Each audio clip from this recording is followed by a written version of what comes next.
And this is a really cool, like, I think there's so much divisiveness in people stating their opinion on what they think of the political views right Yeah. now. And I think if we can, again, all kind of take a step back and just look with more of a curiosity based lens of like, what are the themes? What are the transits? What are the things that are happening that allow us to kind of not get so mired in the emotional dissonance and that's creating the divisiveness and like the very extreme ends of things? And people are just angry. Yeah. There's a lot of emergence of anger, right? And so that anger isn't a bad thing, but if it's not looked at appropriately and channeled towards a potentially change, what is it telling us? What are we doing with it? And where is it self-destruct? Like, where are we self-destructing?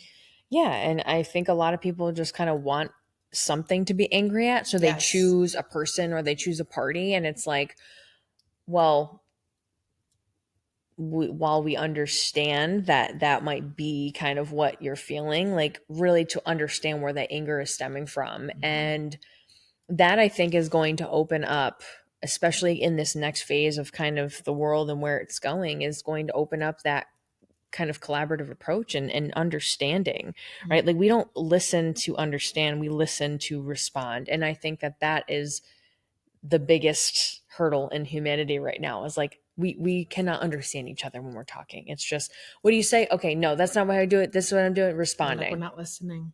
No, yeah, it's all reactionary. And this, so again, zooming into your day to day and how this could show up, right? Reaction versus response. When somebody with an opposing view, whatever that is on any topic, comes into play, and there's an activation within you that it just immediately goes to like your stance. Yep.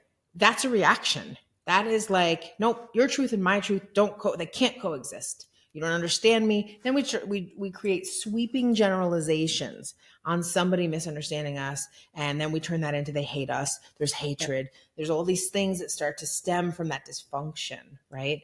But if we can all take a moment and understand, or at least ask ourselves the question, where am I in reaction and where am I in response?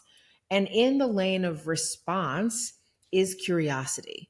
It's an innate, like a deeper sense of like, you know what? I want to see the way you're seeing it. It doesn't mean that I subscribe to it or that I believe it or is core to who I am, but it allows us to create a little more space for humanity to experiment with what the fuck is going on. And that's what the political parties should have been. But obviously, like they were created in a way that's very divisive.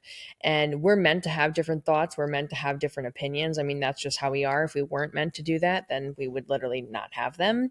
But we are our own people for that reason. And we all bring something different to the table, which includes perspectives on things. And again, while I might not believe like the same exact thing that Lauren believes, I can still understand it and accept that as her truth. And that is still okay. Like we're still able to be friends. And I think that a big thing that has come up for people is like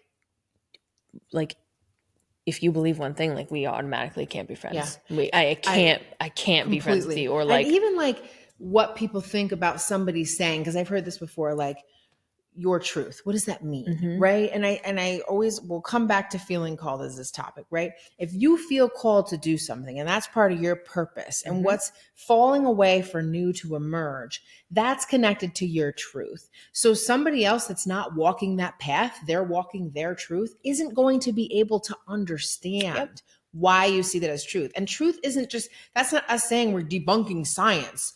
That's a whole different topic. And I think the two are getting interchanged right now collectively. And that's a disservice to our ability to individualize, to kind of go towards the change that we seek, how to be that change and how to embody that on a day-to-day basis without getting hung up on like the facts. What are the facts? They were created. And I'm not going to go deep into this, but I think these are the things that create reactions. Yeah. Chain reactions.